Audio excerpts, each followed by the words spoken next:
Hello, Annies and Outies. This is FoxLogic, and I'm gonna post a big ol' piece. I've been meaning to post this for a while, but I haven't gotten around to do it until now. So this particular piece I'm dedicating to Brit and Ash. A while back, there was a bit going on, and they lost where they were living, and they were pretty much kicked out, and the situation was really pretty tragic, and everybody was panicking. What's going to happen to these two?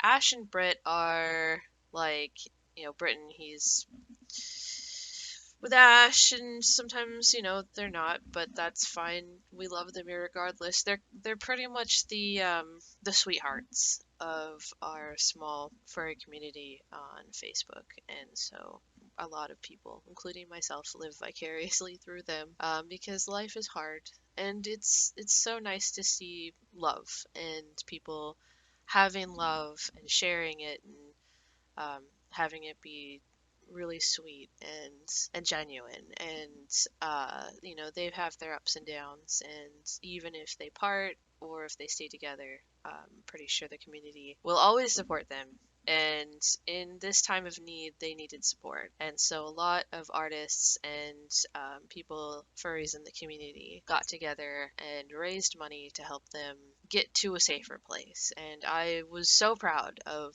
the furry community that I'm in. It was big. It was everybody stood up. So this is a lot of artwork that I did for those who were donating to the cause. In no particular order, I will say that the owners of these pieces, Wikk Elam, Iyzak Sanzone, I'm sorry if I'm just butchering names, uh, Erika Grothe, Levy, Eclipse Linquist, Alaniz, Cindy Swiftpaw, Falcrin Schneider, Felix Morales. Everybody really stood up, and I'm so proud of the furry community on Facebook.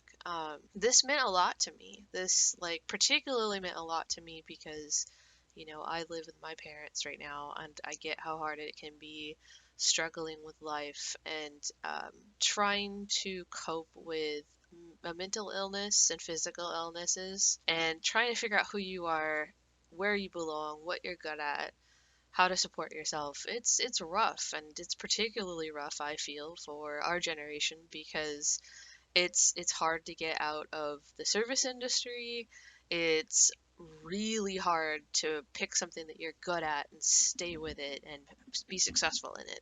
You have to really dedicate a lot of your life to just even a minimum wage job just to survive. So, I stood up. I was like, I wish I could do something to help them. All I can really do is draw, and so I decided to take it upon myself and draw. This particular piece belongs to this one is Alexander Alaniz. I actually ended up coloring this piece after I finished a lot of the line work for the other ones. But yeah, I, this video is going to be probably about an hour and 25 minutes, so I have a lot of time to just talk and figure out how to fill the time, so I'm gonna do my best. But yeah, like on the topic of love, it's really hard to find a partner or partners or just anybody other than yourself, especially if you find it hard to even like yourself sometimes, to share that space with you. I've always found that we are basically the universe waking up and realizing itself. Like, we are just a floating consciousness that wanders around and tries to be happy, and it gets hard when you share that space with somebody else because their definition of happiness doesn't always line up with yours, and that's what makes it hard. Some people can be very selfish and want you to just do a specific thing or act a specific way to fit their needs. Sometimes your needs aren't even being met, and that gets really hard, especially if you feel like you're having a hard time communicating that with the person that you're sharing a space with. And I've been in so many relationships. I just, I just don't. I've gotten to the point in my life where I just don't really care anymore. I don't really care to have that. I would like it, but I also am so over a lot of the drama that comes with having a relationship. And I've dedicated so much of my life and time to art. I kind of feel like, if I'm going to be doing a 40-hour a week job, it might as well be something that I am passionate about. And art takes up so much of my time.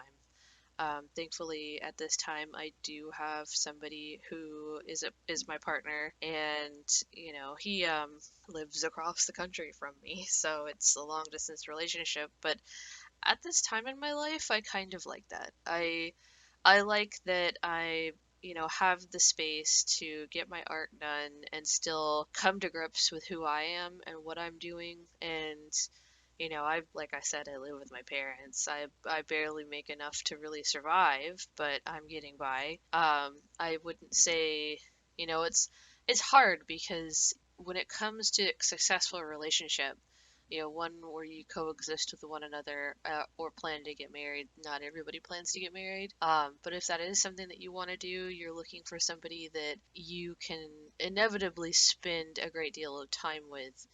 And, if not forever, which is for the rest of your life and theirs. And, that's a big promise. And, I've seen, something that kind of jived with me, was somebody posted something on Facebook that said, people are ready for marriages, but or no, people are ready for weddings and not ready for marriage. And that's something I just was like, yes, that's exactly it. Weddings are great. You spend a lot of money. You have all of your family and friends there. It's supposed to be spectacular, your big day. And then years down the line, divorce happens. And personally, for me, I never ever want to be divorced. I never ever ever want to be a single mom. I will never do it. And I don't care. Cutthroat how I get there. Like I'm never ever going to be a single mom, which means that I'm not taking on kids until I am 100% certain that I'm in a situation that won't crumble and fall apart, which requires a lot of trust in my partner, whoever that happens to be at the time. If it's the person that I'm with now, that would be awesome. I really like the person I'm with now. But life does not go how you want it to go. I've spent a great deal of my time trying to cultivate and almost puppy guard situations that I'm in to try to make things work, and then they just fall apart in my face. And like I said, I've had a lot of relationships, both with men and women, and I've seen the worst and the best. And at this point in time, I get that in order to make it work, you have to put in a great amount of effort. And um, when it comes to Brit and Ash, we see so much love with them, and we see like there's so much that you can relate to. They go through things, and they have their successes and they have their inspirations, and it's like it's so cute. And it's just like, gosh, I just like I as an older person, I'm not quite going, oh, I want to do that, I want to be them. But I can see that happening with some of the other um, community members. As in, like, I'm 34 now, and I've had kind of my day in the sun with that sort of thing. But like, I want purity to last for people, and I want happiness to last for people. And when I see, Brit and Ash doing their thing, it reminds me of like my younger relationships when I was like in college or just out of college. And I met people that I thought I would love for like the rest of my life and be with for the rest of my life, or maybe even have kids with, or adopt a kid with and raise a family with, and then it never actually happened. And it's like, I personally know that things can get very sad, and I don't want people to go through how sad that is. And so, I just that was an inspiration that took that to heart, and I was like, all right. And I did a piece of art for literally anybody who would donate. This is like $10, sure. $50, you got it. Let's go. But yeah, it was a big motivator, and I think the thing that motivated me even more was seeing how willing people were to stand up and help. Not everybody donated money. Like, some people were willing to like help out. Some people lived close by. Um, it was a big uprising. It was awesome. It was so motivating. And I felt really proud to be part of the community, and I felt like I was doing a service, and all of the funds went to helping them get safe, paying for, I'm not going to delve into some serious details here, because it's their privacy, but they needed help, and we were able to help make it so that way on a monetary level they weren't hurting. And so it was super great. This particular piece is Albino Girl, done for Cindy Swiftpaw.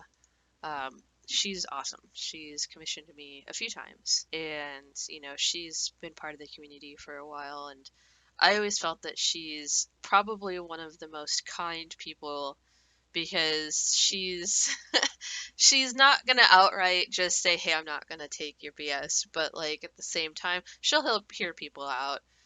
She's very tender in personality, which is really cool, and she's got these great characters that I've been able to draw a few times, which is fun. I really like drawing other people's characters. I think that is why I enjoy being in the furry community. Like, yeah, I'm a furry, sure. Like, and that the meaning behind that is changing because furry is becoming more mainstream. But so I'm saying this right as I'm apparently drawing a crotch.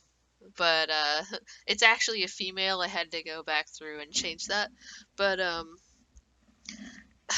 good thing I'm not monetized. But no, I feel like the furry community is just a bunch of people who are interested in a fandom, and the meaning behind what it is to be a furry is becoming more broad.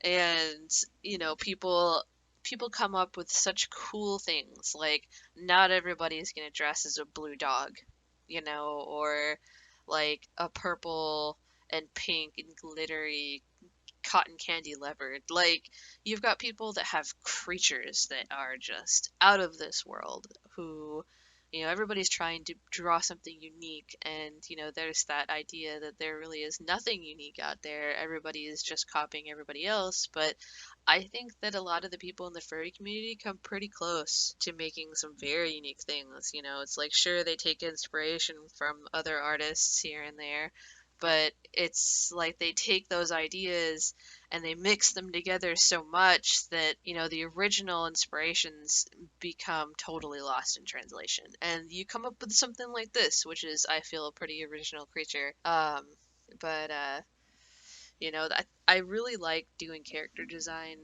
I really like, I could make it up for myself, different critters and characters. I kind of feel like when somebody comes to me with a character sheet and a pre-made character, it's a lot easier. Yeah, I'm drawing their character, which is something that I didn't come up with, but I still get the opportunity to draw something that, somebody else had the idea for. It's like fan art.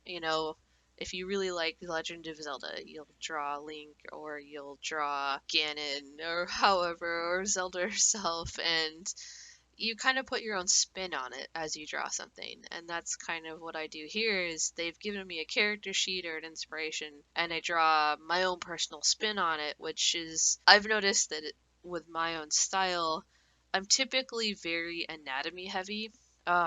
Mostly it's because of my background in college art. I graduated with my degree. I did a pretty good job. Still don't quite have a super high paying job with art, but anatomy is something that I have ingrained in me, and I kind of want to show that off. Like, I can definitely take character, and with the proportions of their anatomy make sense with their lines and their muscle structure and their volume and definition and tone. I like particularly like either bony characters or like characters that are voluptuous, where their skin feels almost supple, like you could reach out and touch it, and it's squishy, like that feeling of well feeling, and it's something you can't feel. These are intangible almost. You can look at them, you can put them on a flash drive and throw them across the room if you want, but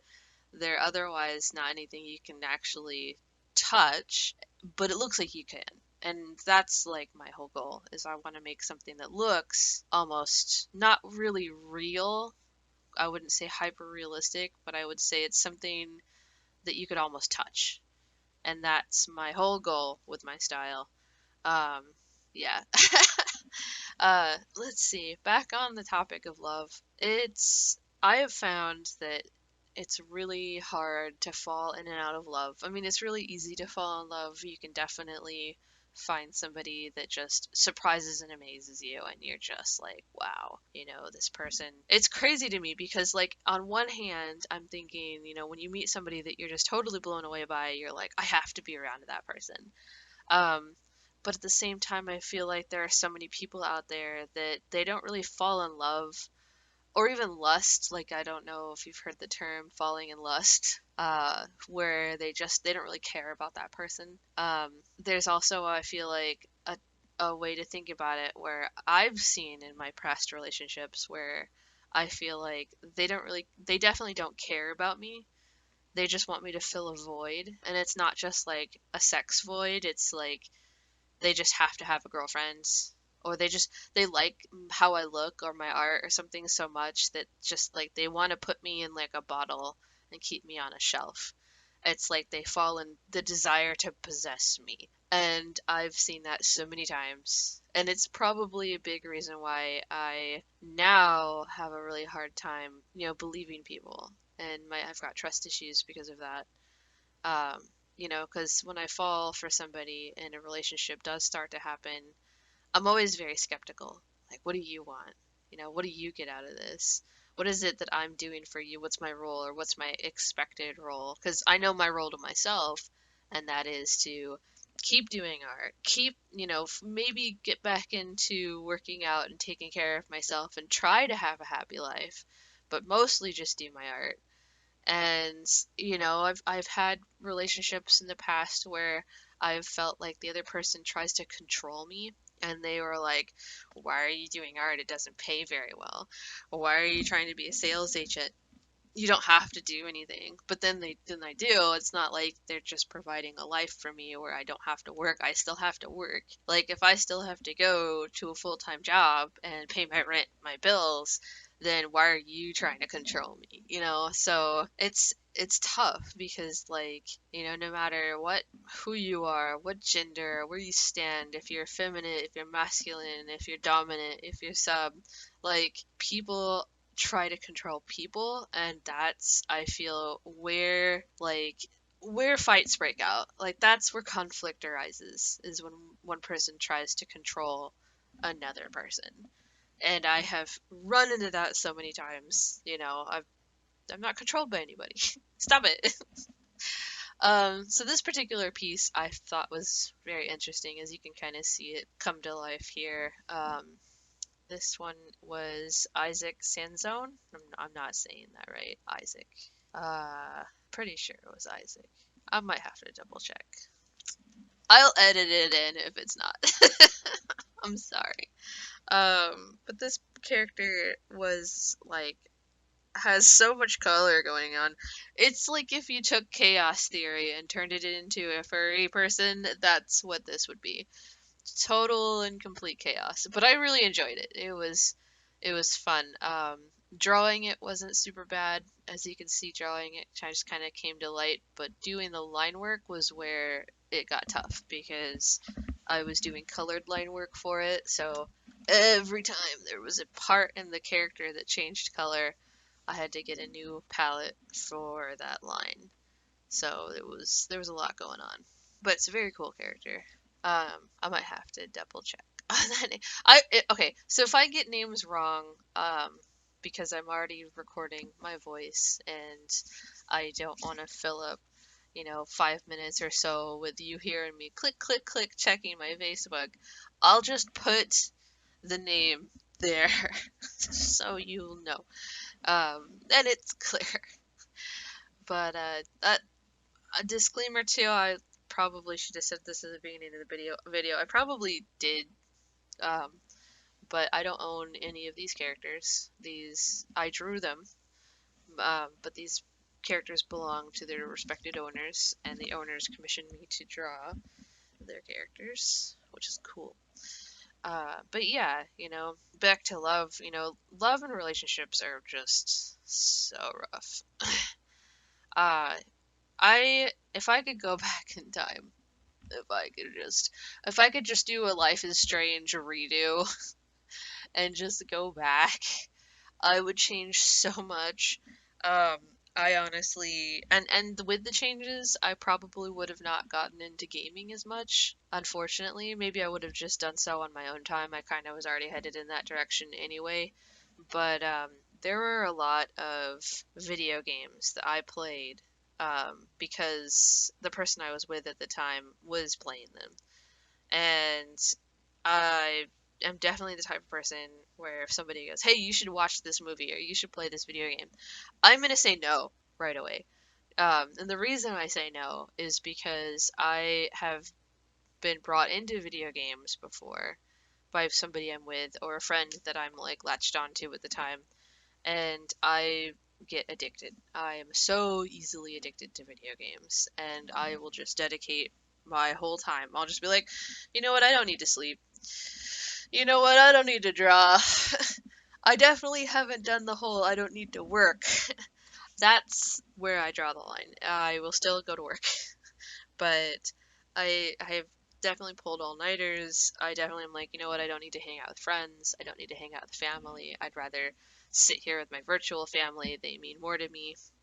Uh, and that's true and it isn't. It's speaking of like your online friends and family. I've had so many online relationships at this point that, it's hard to do. Um, a lot of the times they can end up meaning nothing.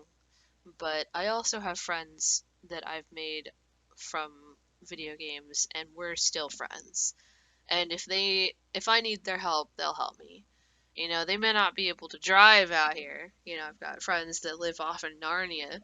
Um, but if I really was in like a hurting situation or was in a situation where I needed to ask for money, I've got a feeling that I've got friends who would be there. And I've never asked for money. I take that back. I have asked for money once and I paid that person back. But I don't ask for money, like, as much as I can help it. And so I have not asked these people for money, but I have, like, a feeling that if I was in a spot where I was really hurting, like, really hurting, and I needed help, I know without a doubt they would help me. And these are people that I just met playing video games. And that to me is pretty astounding because, and they give me my space. um, Speaking of space, probably the biggest reason why I myself am not very fun to date is because after a while, I get very curmudgeon-y. I typically prefer hanging out in my room on my computer. And most of the time I'm drawing. Sometimes I'm playing video games. There was a while there when I was just playing video games. Now I don't have very many video games on my computer. I just have my Premiere Pro and Adobe Photoshop and Inkscape and whatever else I'm doing. Um, but yeah, I get into like a routine, if you could call it that, since I'm basically allergic to routines, it feels like sometimes. And I need my personal space. And when it comes to a lot of relationships, like I've said, so many people want to control you. And those types of people who want to control you don't let you have personal space, you know. And I've been in relationships where, you know, the other person is like, how come we don't want to see a movie with me? I'm like, well, we watched a movie yesterday and I just got home from work. Can't I do what I want to do? Well, how come you want to do what you want to do all the time? No, I'm not doing what I want to do all the time. We literally watched a movie yesterday, and what I want to do doesn't include you. I want to sit at my computer and draw or play a video game. And you can do your thing, and I can do mine. Like, I don't have to be connected to somebody constantly. And I am the worst when it comes to what is that word? Where somebody where somebody needs to constantly be reminded. I'm bad at that. Like I'm not very good at constantly reassuring somebody or constantly reaffirming. I will basically just be aloof and just go about my business, and then suddenly they're mad at me and I don't know why. Like, that's just how my personality is. And I know that I do that. And so now, you know, I'm a little bit better with other people's feelings, but I'm still not the best. So, you know, my lack of reassurance, I need a partner who doesn't need constant reassurance, who has their own thing going on. And that's who I'm with now. You know, he has his own life and he has his own job and he's got his own issues and he plays his own games and he does his own thing and he has all of his own passions. I think it's amazing. Like he amazes me because I've been in so many relationships before where the happiness of the other person is so hung up on solely what I'm doing. And I feel like that's super obnoxious. Like, don't you have a hobby?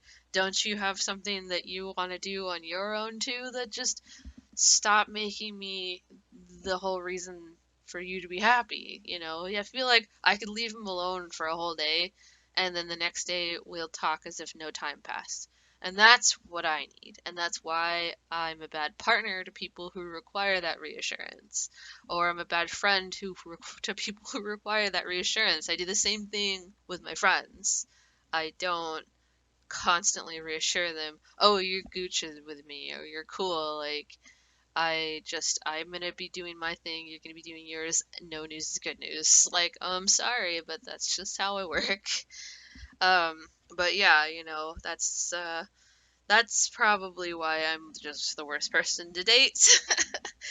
Because I just constantly going off and doing my own thing. Mrs. Independent all over the place. Um, So I ended up editing out a big chunk of. Hold on. Okay, there we go. So at this point in time, I'm actually editing, and I had to fill in a gap because I edited out some of my audio, and I started introducing the next piece, and we're not at the next piece yet. So I'm going to just fill the gap. So yeah, um, the Iyzak character is pretty cool, which is what's currently being drawn. As you can see, they had a bunch of like infinity symbols all over their tail. I actually messed up on the teeth here because not only did they have saber teeth, but they also had rat teeth. And by the time we figured that out, I had already done a lot of the line work. So the commissioner was really kind. They were like, yeah, you know, it's cool. You don't have to go back and put the rat teeth. It looks pretty good. But if, you know, in the future, they have rat teeth. And so I was like, oh, okay.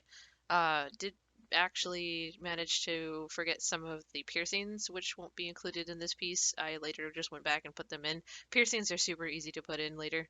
So, but anyway, yeah, back to the original recording. This one, let's see. This is Erika Grothe, her um her Pokemon inspired character. Growlithe. Yes. Oh, I like Pokemon.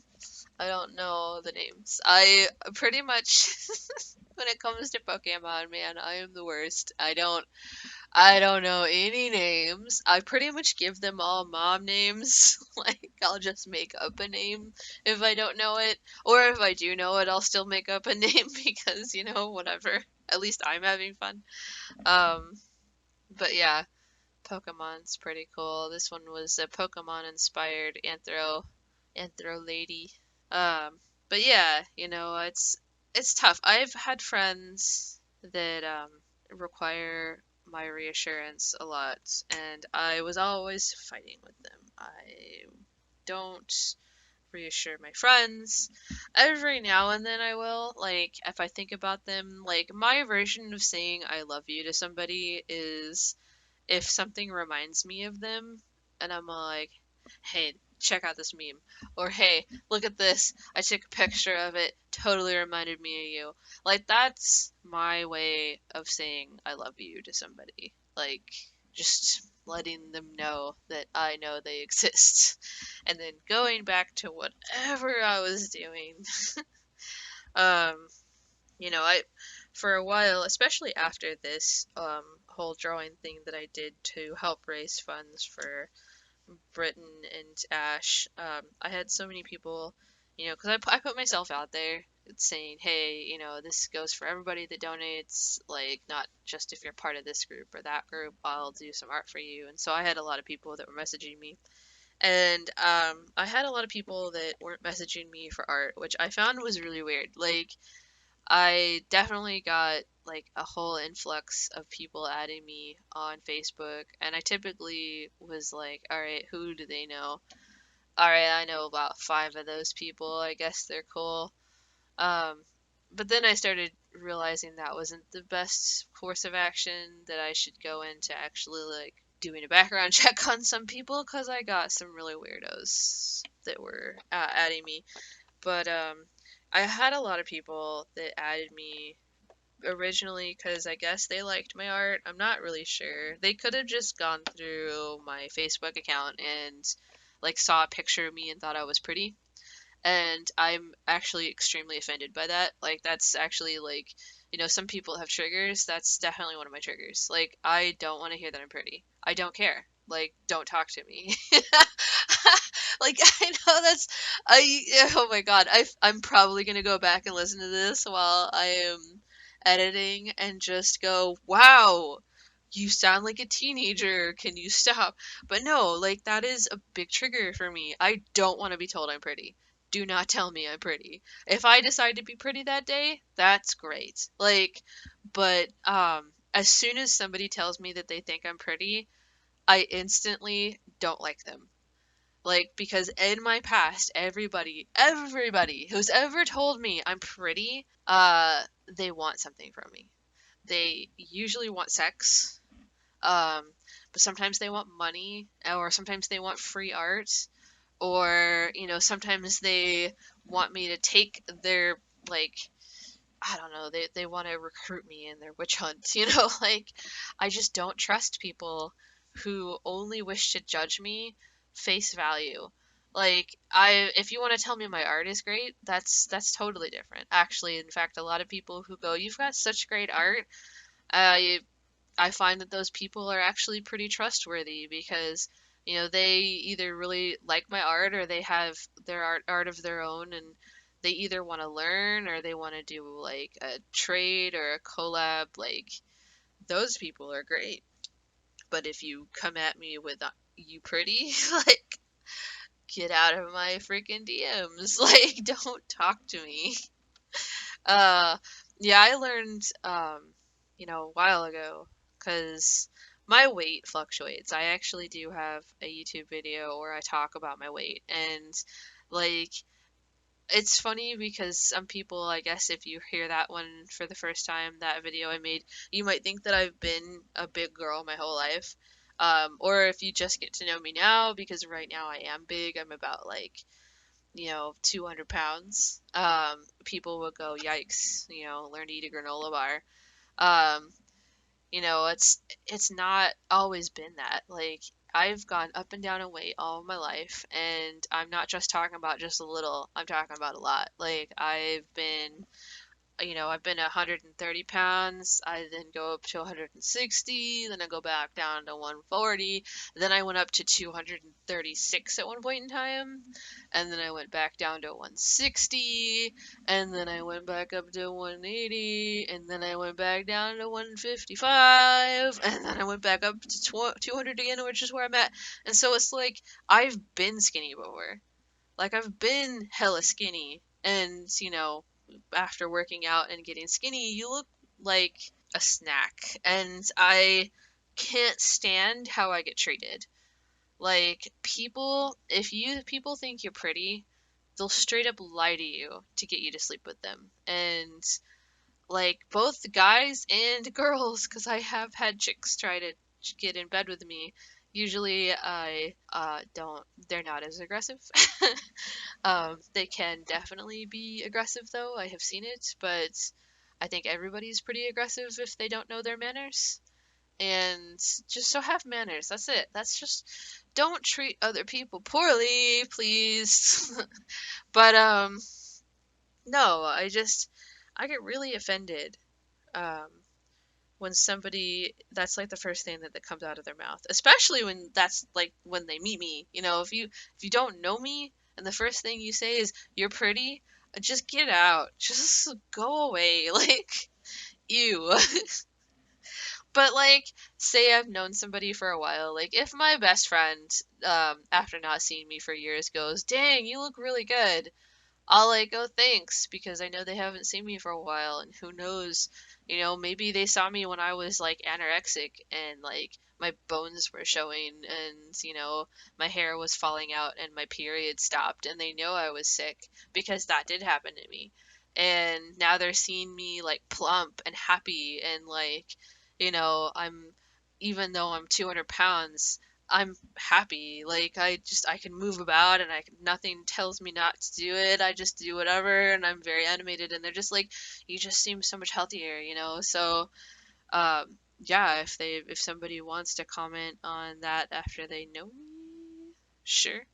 But, I'm just very suspicious of people if like my physical traits and appearances are what they want to remain on.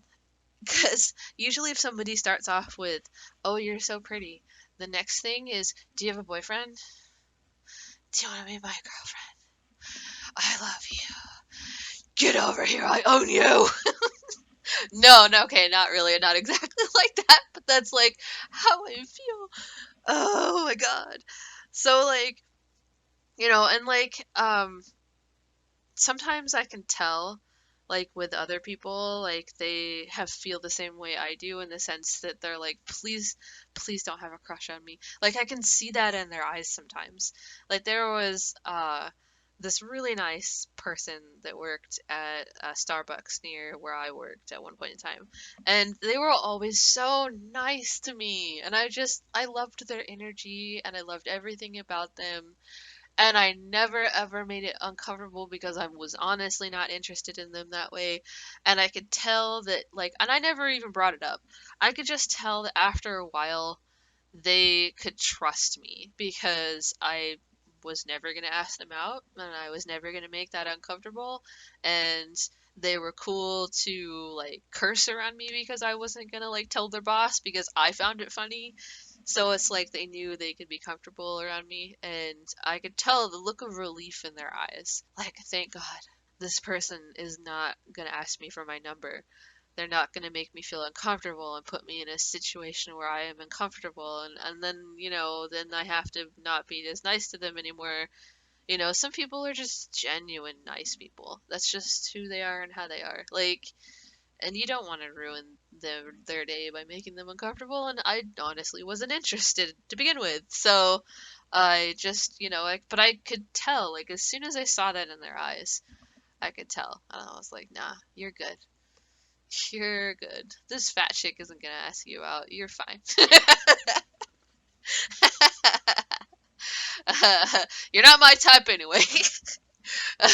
But no, um, yeah, you know, I feel like trying to turn a relationship or build a relationship out of something that shouldn't, like there's no real solid ground there, is a terrible idea because you ruin friendships and you push people away and nobody wants to talk to you, and everybody just it's like, what is that game, Children, where you like have that freaking weird little like figure guy and like you try to walk through a crowd and they're all moving away from you. I think that's what it's called. I don't know. I might have referenced something totally crazy, and you're all just like, "Fox, what are you going on about right now?" So this one, oh my god, I forgot who this was. I might actually have to check. Is it still recording? Yeah, it's still recording. Oh my god, 41 minutes. Uh, uh, hold on. Who did this belong to? Was it Falcrin? I might be saying that one wrong. Actually, I'm pretty sure that's who this one belongs to. Actually, why am I checking my Facebook? I could just go to my art folder and yep, there it is. See, I can be smart monkey sometimes. I named the character PSD after the person who commissioned me. That's because that's what I do. I start the first thing usually in saving a file in PSD is the commissioner's name because I know I'll forget it later. Past me is so good to future me. But um, let's see, man. And I have like a whole 45 minutes left to go. So, this one was a very interesting one. It's a saber-toothed tiger or a saber-toothed cat badger thing. I thought it was pretty cool. I liked the colors. Um, but I don't actually color these ones in because the commission was for only line work. But I make the line work and save it so that way if somebody wants to color underneath it, they can. Um, Actually, shortly after this, I started practicing eyes. I feel like this shows off that I needed to practice eyes, and I did so, because I don't really like how the eyes turned out on this particular one. Everything else was fine. I mean, the ears were alright. I think that was my favorite part in this particular piece. Um, let's see. Let's see. I wish I could go by like questions that maybe anybody has had because I need to develop a better community that asks me questions, and I need to be more active in order for me to develop a community that asks me cool questions. Maybe I should do that. I could go onto my Twitter. Nah, I'm not that popular. Oh my goodness. uh, let's see. I wanted to keep things love and relationship themed because this is a piece that's dedicated to Brit and Ash, and that whole situation was a love and relationship theme. So I'm doing my best, but I have such a horrible habit of just getting off topic. I have a really hard time staying on topic. I'm very ADD. I've never been diagnosed for ADD, um, but I have very surefire signs of ADD. Um, my parents, I had a teacher who, see, I'm just off topic again, but I'll continue. I had a teacher who was trying to get my mom to get me on Ritalin, saying that I had ADD really bad in class. And that doesn't shock me at all. But like my mom, talked to my pediatrician and she told me, or my mom really, because I'm like, I don't know, 7 at the time, I was just like, oh, I don't like going to the doctor. You're gonna prick my finger and I'm gonna be mad. But yeah, so my mom was like, should I, get her tested for ADD? And my teacher, or not my teacher, my doctor was like, I don't think it's really all that necessary. She didn't really believe in like force feeding children Ritalin just to like get them to sit still. She goes, let me ask you a question. My mom was like, sure. She goes, if I were to start talking to you in Japanese, would you be able to understand me? And my mom was like, no, I don't speak Japanese. And she goes, see, here's the thing, is that everybody has a level of ADD. Like, we all filter things out and only focus on that which either makes sense to us or we are interested in. And I think the issue with Fox is that she's not interested. Like, and that's take some discipline there. but the doctor was like, not even worth it. I definitely had a hard time focusing, but I am way more distracted. I'm a very distracted person, and I can be like overwhelmed a lot. And I actually, one of my teachers later on in life, this was in like a few years from that point, like middle school or junior high or whatever, it was before high school. Um, they found that if they took me and put me in a room by myself, I did better on tests. I was a horrible test taker, but if you put me alone in a room by myself where I had no distractions, I had a way better score, like very good score, to the point where they're like, you could even do mathletes. Like, I was actually pretty intelligent. I just was not invested. And that was like this biggest revelation ever for me and my teachers. Um, I didn't finally use that superpower of mine until college, where you're paying for it, and but it's also stuff that you're interested in. You get to pick the classes. You don't have to take social studies if you don't want to. Um, I actually tested out of math while I was in college, but while I was talking to my counselor, they said that I will still need a math credit so I could pick something else. But like the higher up math you went, the harder. So they were like, why don't you just take Algebra 3 college level and get an easy A? She was like, because then you could just get that A and be done with it. And I was like, all right, that actually sounds like a better idea. So I just like went for the easiest possible math class just to get that A and move on, because my focus was animation and film and video, and I wanted to spend more time in the animation studio. And I went to Columbia College Chicago, which is the same school that Genndy Tartakovsky attended, which I have said in another one of my videos. Um, and this was like, I actually went like a year or so after he filmed. I don't want to say the Clone Wars animation, because the 3D animation, the Disney one, is not his. But there is a 2D one that he does with his style that was out in the early 2000s. And that was filmed at my school, and everybody bragged about it. Everybody was like, this is the huge animation camera. What are those called? Uh, they're a huge Acme camera. No, really, they are called Acme, actually. That kind of blew my mind. I was like, so it's not just a cartoon joke. Nope, the cameras are called Acme. But, there you are, some animation history.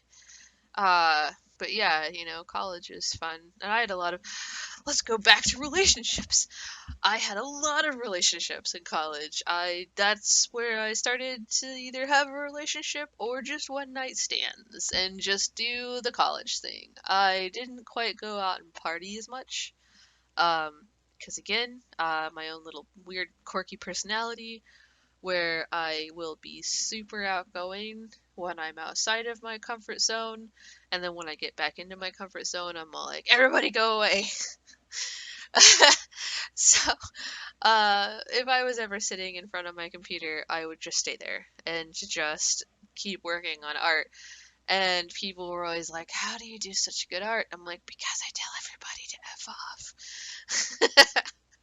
But, yeah, I definitely didn't go out and party. I just, like, stayed in the studio or stayed doing my work. But I did go and like hook up with people on occasion, which I don't have the capacity in my personality to do anymore. I just can't. I did it when I was young. I'm over it. I've been there, done that, got the t-shirt, broken arm, don't want to go back. so um so this particular one belongs to Felix Morales. Am I saying that? Probably not saying that correctly, but Felix. It was commissioned by Wikk Elam, who is a gem. uh, Wikk is awesome. I like Wikk. They commissioned me for a couple things, and they're just all around really fun person to follow, and I like all their characters. But anyway, back to talking about college. uh, oh, okay. Something that I totally want to make a video on is the type of people who complain about being in the friend zone. And the only reason why I'm going to lump this in with this category, because I don't actually think that those types of people and relationships subjects should be in the same thing. But I'm going to mash them together for a hot minute. And it's because I have been in so many situations where I talk as if I think I'm so pretty. I don't. I'm going to be really honest with you guys. I think I'm average. I don't really see, like, even when I lose a ton of weight and buy $200 of Mac and smother it on, like, I don't see myself as that pretty.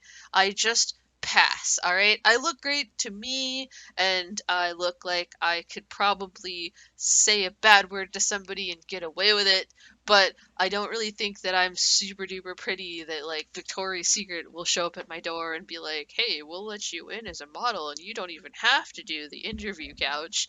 Like, I just don't think I'm that pretty. But for some reason, I still will like not now, thankfully. You know what? You want to know how you get rid of people that complain about the friend zone? You get fat, and it's the best thing in the whole world. They leave you alone. You can draw however you want, whenever you want. Nobody's gonna tell you. All they're gonna do is, "Oh, you're fat," and that's it. That's the worst thing that happens. It's the best. But so there was this time in college where I was single at the time. I definitely had a bad breakup months prior, but I found myself single and I was like just kind of hanging out and doing my thing. And I had this guy in one of my classes who was like trying super hard to get me to hang out with him. And he was like, because at the time, this was like before Steam, iPhones weren't even out yet. He had set up a LAN party with his Xboxes, and I had an Xbox, and they were like, "You should come over and hook your Xbox up, and we'll set up Xboxes all in like separate rooms and have a Halo LAN party." And that sounded awesome. I used to do that all the time. And so he was like, we're gonna do an overnight thing. And he was, at first he was like, would you mind spending the night? And I was like, I'm not doing it if it's just you and I. That's weird. Like, he had definitely shown interest in me, but I had made it very clear over AOL Instant Messenger at the time. This was before Skype. I was like, dude, you're not my type. I'm not into you. And he was like, that's cruel. And I was like, I'm sorry. I'm just not into you. And he's like, oh, okay, that's fine. I still want to do artwork with you. And I still want you to come over and hang out with us at our LAN party. And I was like, sure. Like, that's cool. Like, you seem like a cool dude. I don't want to. I don't want to be your girlfriend. Like, and that's what people don't get. It's almost like saying, like, if you say, I don't want to be your girlfriend or I don't want to be your boyfriend, what you're actually saying is, I don't want to have sex with you. And it's like, so many people will go around going, well, she doesn't want to date me. And then somebody, like, they'll recruit a friend to help them witch hunt, and they'll be like, why won't you date that person? Like, as if it's some sort of moral obligation. Like, it's not. If you don't want to freaking do nasty things with that person while naked, that is nobody else's problem but yours. Like, leave them alone. So it's so infuriating. I'm very passionate about this. I'm probably going to make my own video on it. But, like, so he says, we're going to have this LAN party. I said, who all is going to be there? And he said, well, we're going to have a lot of people. I'm going to have my best friend, blah, and my best friend, blah, and my best friend. She's got her boyfriend. They're both coming. And then I have this one other best friend, and I don't want you to talk to him. And I was like, what do you mean you don't want me to talk to him? He goes, well, I just think that you might like him or something. And I was like, why does he like, because after I told him he wasn't my type, he was like, well, what is your type? And I was like, I kind of described it. I like tall, nerdy, and skinny with glasses. Like, that's my type. And Uh, that he fit the bill. So he was like, I don't want you to talk to him. In fact, he didn't even go so far as to stop there. He went further, which that whole sentence that I just said made zero sense. I'm sorry, but I don't want to reword it. Um, but he was like, yeah, he's a jerk. You don't want to talk to him. He's awful. He does terrible things. Yeah, you want to avoid him at all costs. And so I was like, all right. So I went to this guy's party, and first of all, I knew something was up because I'd not really had not really ventured outside of Chicago, Illinois, like the whole city. Like I lived in Chicago at the time. I had not really gone outside of the city limits for like that whole time I was there. I mean, I did afterwards, but like up to that point, I hadn't gone out into the suburbs. And so taking a train and knowing the train schedule and knowing how to get tickets and all that was super new to me and super overwhelming and scary. And so, yeah, he helped me buy the tickets. He came and picked me up at the train station and then went with me in the train. And then we went to his parents' house. And I kind of figured since we were at his parents' house, I'd be safe. Don't ever think that. Never ever. You're not even safe at parents' houses sometimes. But nothing really bad happens to me, and I'll get to it. But anyway, so I show up at his house and his mom and him are getting ready for like a big party, which is what I expected.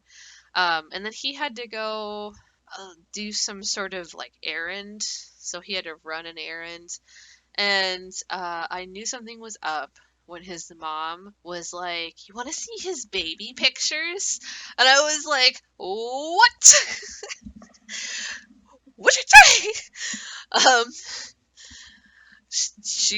you want to see his baby pictures? And I was like, why?" Like, I don't want to be a jerk. I mean, this was when I was younger, I was less inclined to be a jerk right off the bat. I'm older now and I don't care. Like if I start to be offensive, it's because I'm uncomfortable and don't worry, I'm leaving soon. I'm not going to start a fire. But no, I was scared. I didn't want to leave or get kicked out. I wouldn't know even the first place to go or what to do. I had a Nokia cell phone. Like, I didn't have a way to just figure out where an Uber was or how to even Google calling a taxi because I didn't have Google on my phone. I didn't even have the taxi service number on my phone. I didn't know what to do. And so I was in a bad situation. And his mom was like, "Yeah, let's see his baby pictures." So she busts out this dusty old album and just goes through his baby pictures. And this is so uncomfortable. What am I doing? I am just a friend. Do you do this for all of his friends? How about his guy friends? Every time he has a new guy friend over, do you go, "Oh, Samuel, do you want to see his baby pictures? Isn't it great?" Like, let's just embarrass him to everybody so it's equal. But obviously, there was some little miscommunication errors. Anyway, so like she goes after showing me the baby pictures, she then goes, "Do you want to see our collections?" Now, I have watched The Hoarder, but this was before The Hoarder came out. And I've seen hoarders before. I have one in my family, and I myself am a little bit of a collection maniac person. I wouldn't say I'm a hoarder, but I'm a human magpie. Um, but yeah, she opens up this room and she has like this entire room dedicated to Simpsons memorabilia and paraphernalia or whatever. Like Simpsons just like figurines dating back from when the show even started and like Burger King wrappers and like Simpsons themed Chuck E. Cheese like cardboard cutout masks. I mean, it was nuts. This person, they had all sorts of like stuff. It was creepy. And then they had, "You want to see our other collection room?" And then their other bedroom, they had Coca-Cola memorabilia. Like that actually made a lot of sense because I worked at a thrift store before and I know that some Coca-Cola memorabilia stuff does sell very well. but they had an entire room dedicated to The Simpsons. They had an entire room dedicated to Coca-Cola. They had built on new rooms. Like, he had his bedroom, his parents had theirs, and they lived. It was like, I think originally maybe like a 4-bedroom house, and they had added a second master bedroom onto it because there was his room and then 2 rooms dedicated to like whatever theme collection they had going. It was a really crazy experience. That was actually, I appreciated seeing some of the collection stuff as somebody who does collect things myself. That was pretty cool. Um, but paired with the album of baby photos, I was really weirded out. I felt a little uncomfortable. And, when he came home, he was like, all right, get ready, your friends are showing up. And I told him, I was like, so your mom showed me your baby photos. And he's like, huh, weird, super weird. Mom, don't do that. Like, I could tell he was just not, he was disingenuine. Like, there was something going on where it was just like, I was not part of the inside joke they were having. So I was like, all right. Um, so yeah, I, waited for people to show up, and like a whole bunch of people showed up, and they all showed up with snacks, and I brought ginger ale, and everybody was like, why would you bring ginger ale? Apparently, I was the only person there that liked ginger ale amongst a fan club of people who hated ginger ale. I don't know. How am I supposed to know these sorts of things? But we played Halo for about like 3 hours, and then everybody started packing up. And I was like, dude, how do you guys call yourselves gamers? You don't just play for 3 hours and quit. You keep going. You maybe stop and go to the kitchen and maybe, like, I don't know, like, set a pineapple on fire and then go back. But I don't know. I grew up with a brother and some weird friends. We did weird things. Um, so I was like, why is everybody stopping at 3 hours? And they're like, oh, well, we have to go to work tomorrow. Like, we just, we didn't plan to stay overnight. And I'm looking at my friend like, what? You said there were going to be a lot of people staying over and everybody was staying the night. This was supposed to be an all-night LAN party, which is what you said. And no, people were leaving, and I was started to get a little weirded out. And as things started to thin out, I got to know his friend that he didn't want me to talk to, and we hit it off immediately.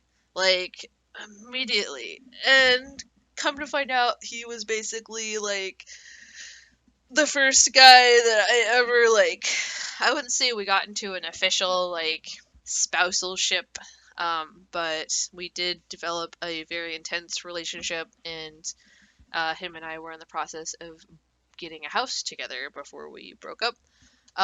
But that's another story. But anyway, so he was there, and him and I had hit it off really well, and we were like play fighting, and it's because he had to sit on the specific side of the couch, and every time he got up, I stole the spot. And I thought he was pretty cute. I was like, yep, you're definitely my type. And you're single, and you're fun to be obnoxious around. I'm just going to pick on you. That's actually how I know I like somebody, if I start to pick on them, touching my nose. Because I'm definitely an antagonist. And if I like somebody, I pick on them. It's dumb. I'm a child. Not really. I just act immature. But anyway, so I was picking on him, and the budding relationship started to blossom. And I actually told him while he was about to leave, I was like, I don't feel comfortable like staying here.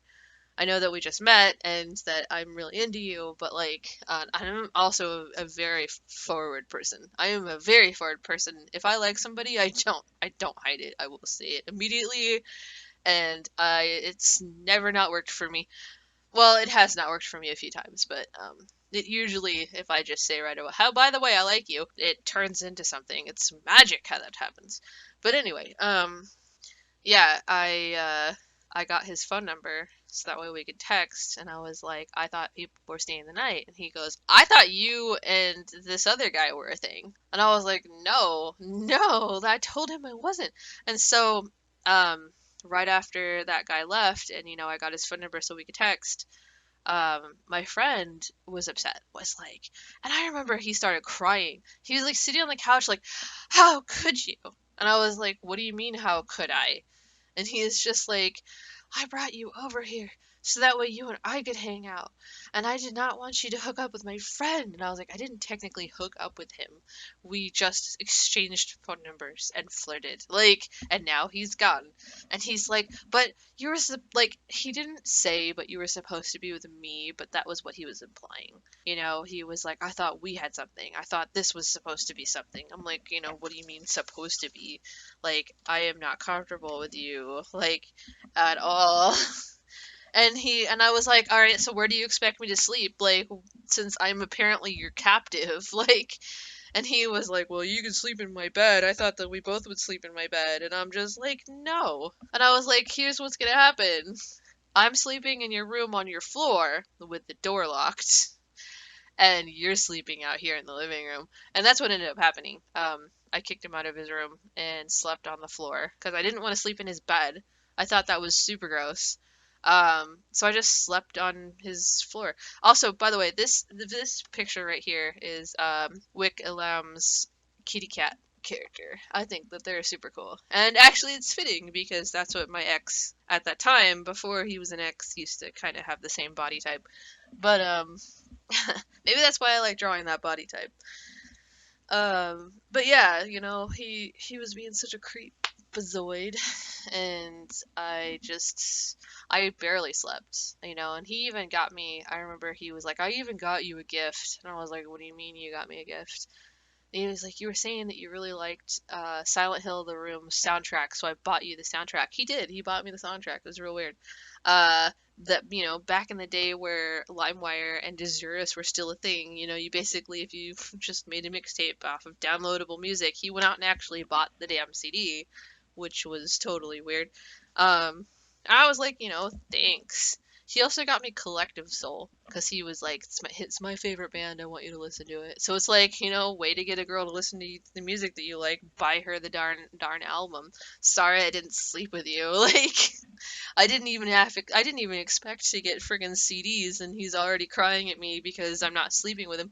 Like, oh my god, it just goes back to it. Like, you know, what do people expect if you have feelings for somebody and you want to pigeonhole them into a situation, you're expecting sex, you rapist. Like, don't expect anything. I didn't want those CDs. I did not want to be put in that situation. I did not want to look at your baby pictures. Like, good God. Like, you're just making me feel guilty for standing up for myself. Here's some CDs now. Feel bad. Like, what? Ah! So, you know, and so I'm like asleep on his bedroom floor. Thank goodness I, you know, locked his bedroom door and then put the Silent Hill CD in and fell asleep because I'm Satan. I just listened to horror music as I fell asleep.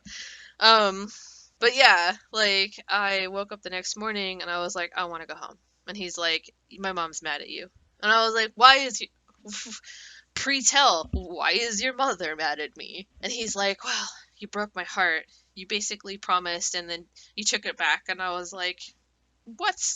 Like, he made his mom think that like I was a potential girlfriend, which is what I had suspected, you know, because she's showing me baby pictures and like giving me a tour of the house and the family heirlooms, you know, like why do you, I said from the very beginning that I wasn't interested.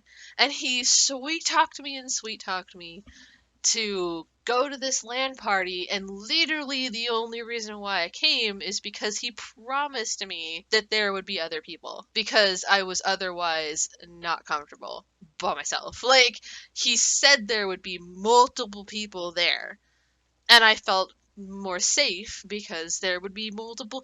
Guess what? Only him and I at the end of the night, and I locked him out of his own room. Like, he set that situation up and did not get the result he wanted, which was sex with me, which offends me.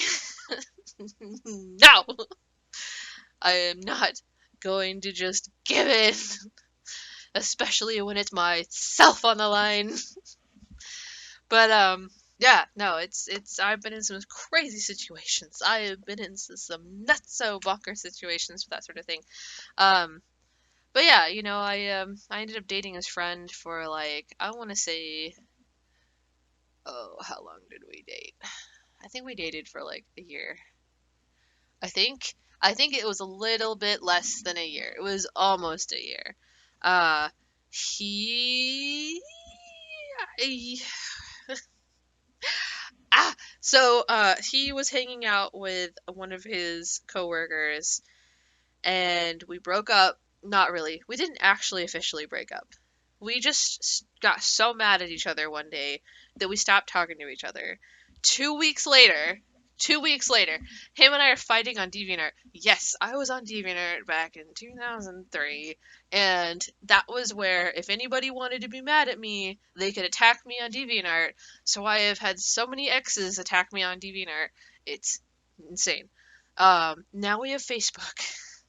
But yeah, he got a DeviantArt account and was just like hassling me, and I we would just constantly fight with each other after about 3 weeks, and then he dropped a big old bomb. He said, "Well, your opinion doesn't matter now anyway because I'm going to be a dad," and I was like, "What? Come again?" Yeah, turned out, after we had broken up for like what 3 weeks and started fighting for a week or so after that, he got his coworker pregnant. And for the longest time, I was like, "You cheated on me." He's like, "Well, I didn't technically cheat on you. I would never cheat on you." And I was like, because him and I actually did. We never really like made up, but we did kind of become friends, and we kind of barked up each other's tree for a little bit, but never really got back together. And he was just always reassuring me, "I never cheated on you." And I was like, here's the thing, like, we never broke up. Like, we never officially said it's over. We never said, don't ever talk to me again. We never did that. We just were constantly fighting. He was constantly calling me a spoiled little rat because I was able to go to college. And then he just dropped this "I'm gonna be a dad" bomb. Like, I felt like he cheated on me. That was, like that's how I personally felt. And maybe technically because, he took my silence because when I'm mad at somebody, I give somebody the silent treatment. I just will stop talking. Um, he took my silence as it being broken off. And in some circles of people that have that sort of understanding, that's sure. You know what? Go ahead, have it. Like it's so old at this point. But yeah, it was a tough breakup because I never really got closure. And it took years to get closure, and I still feel really bad about it, but like, what can you do?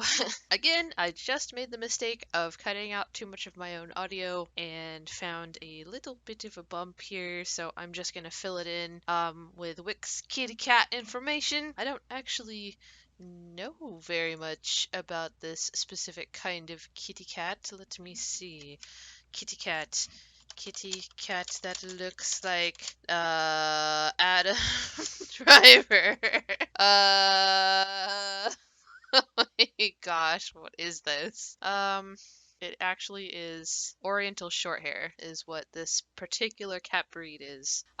This particular piece I am dumb about because I don't remember who it was. It might have been Levy. I think it was Levy. Eclipse. Pretty sure it was Levy. Why don't I just go and check? Levy. Yes. Levy Eclipse. Linquist. I forgot to post this one on my Facebook account. So this is a one-time see. VIP pass. I don't know. Um, let's see. I've just had so many relationships. And they all like go crazy. Another reason why I feel like I'm probably the worst person to date is because I can be really cold-hearted. Like I'm a very like what is that word there where you feel somebody's feelings, empath. I am very empathetic, but if I feel like somebody's doing something, like feeling bad about themselves in a situation where I feel like they can fix it. Like if it's out of their control, like if somebody they love died in a car accident, I feel terrible. Or if they're sick, and they're trying to get better, and I just feel so awful. But if they're crying because I don't know, they're just not getting over an ex, or like they put themselves in a crummy situation and keep putting themselves in crummy situations. Um, like if I have high expectations for somebody, especially somebody that I date, and like maybe they're not giving me my space, or they're being negative towards my goals and dreams, like I want to better myself and get a better job, and then they're like, no, you should be my sex slave and clean for me, even though we both work the same amount. Like, no, like I'm just not. I get to the point where I'm like, you don't deserve to be unhappy about that. Like you've got no room to complain. So, yeah, I don't put up with BS in relationships, because I have before, and I know what that looks like. But yeah, it's, uh, I have a thought. It's in a bunch of colors, colors and feelings, hot and cold, and not words. So it's like I'm trying to make that into words. It's like I feel like I'm spinning a yarn of colors and emotions, and then I turn it into calligraphy, and then it's like, but it's like the type of ink that like changes colors as it gets hot and cold. That's what I'm doing. I don't know. But yeah, relationships are work, are hard work, and they fail when you give up on that hard work. And I definitely am the type to go, well, this isn't worth working out for, and then I just kind of give up, or get resentful. I had a relationship that lasted. My relationship that lasted the longest amount of time, was 5.5 years, and I felt like, you know, I'm gonna talk badly about this person, and I'm gonna try not to, but you know, I felt like they didn't really care who I was. Like I was just filling a gap in their life, and they can be a decent person, and they have their own hopes and dreams and their own journey in life, and I felt after a while they were just trying to control me, and I was just a prop in their existence. And I felt like, they would criticize me over everything. They would criticize my driving, they would criticize me making my payments, they would criticize cleaning, they would criticize my movie and my song selections and my video games, and they would criticize everything. And I was just not allowed to criticize them back. It was a situation where if I criticized them back, I was in trouble. I was like, woof. I couldn't talk. I couldn't pet their cat. Like they had this cat, and it was like every time I even looked at the cat, I looked at it wrong. I couldn't pet it a certain way. I couldn't pick it up. I couldn't do anything. I remember one point in time, the cat was trying to get up on my lap, and I was like, I gotta go to the bathroom. So I just like got up from the chair, picked up the cat, and put the cat in the chair because the chair was warm. And I was like, here, you can just have the chair since you want it anyway. And he got on my case. He was like, don't put the cat anywhere. You're not supposed to pick up cats. You're not supposed to pick up cats. Cats are not meant to be picked up. You're not supposed to pick up cats. And don't put her on the chair. That is a fine leather chair, and she's going to tear it up, and it's because you put her on the chair. And I'm just like getting reamed. Reamed. And I was like, all I did was put the cat on the chair. The cat's been on the chair before. These chairs are just left out in the open, and the cat goes on all the furniture. Don't put the cat on the chair. And I lost it the next day, because the next day I come into the living room, and he's sitting there watching a movie, and the cat's sitting on the chair. And I was like, I thought the cat was supposed to be on the chair. And he's like, isn't the cat super cute on the chair? And I went tight-lipped, and I left the room. And he was like, Fox, don't turn this into a thing. Don't turn this into a thing. Like, he scolded me like he was my dad. I was not allowed to eat or breathe or sleep or do whatever. He had to constantly try to micromanage me, and I was like not having it. And I don't even think that he's aware that he did that. He was just like, I remember I tried to get a different job. I was sick of working in the food service industry, and he was like, don't do that job. I was trying to do Slopata, which was like this jewelry pyramid scheme sort of setup, but I was passionate about it, and he was like, "Don't do that job. Don't do." And so I was like, "What if I tried to get my RN? Like, what if I go back? I was gonna go to Phoenix University or whatever, and because we have a this is Oregon, but I have a Phoenix University over there. I was like, what if I just go back into medical and get a medical degree because like I'm not gonna go for a doctorate. Like I could just be an RN or something." And he was like, "Don't do that. You don't want to do that." He was always unhappy with everything I did, everything. Like just Mr. Not Happy Pants about the world and me in particular. And I got to the point where I was just very sick of it. I was like, I have been dating you for 5.5 years. Every time you have a birthday, you start crying. Like, all this bad juju. How are you today, honey? I'm Eeyore and I'm sad. Like, I am totally the incarnation of sadness from inside out all the time sad and unhappy. Like, holy cow, I was like, I hated coming home. I lived with him and I got to the point where I was like, well, can I just stay out all night and get drunk? Like, I don't even care who I'm with anymore. I just don't want to go home to sad times.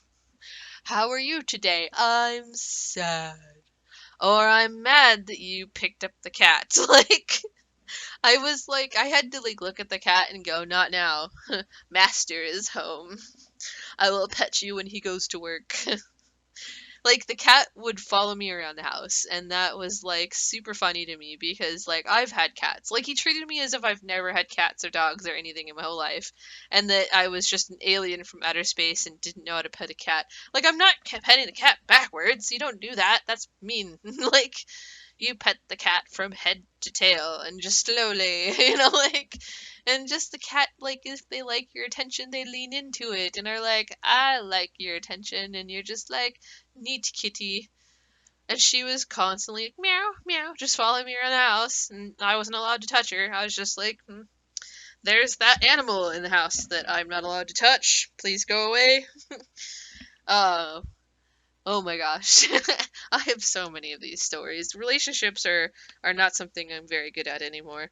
I am so grateful for the person I'm with right now. They put up with so much from me, but I'm very kind to them because they deserve all the kindness and support in the world. Oh my goodness. I still have a few more minutes on this, or maybe like a few seconds, but I'll keep talking for a few minutes because I might edit the audio. I don't even know. I might just slap it together. Look how nice that picture is. Um, But yeah, like I don't know. I've had really hard time with the relationships. I've had a very hard time with the relationships, and I just when I see relationships work, I immediately admire that. I don't necessarily want it. Like I don't want to go, I'm Smeagol, give us me the precious. Like I'm not gonna covet it.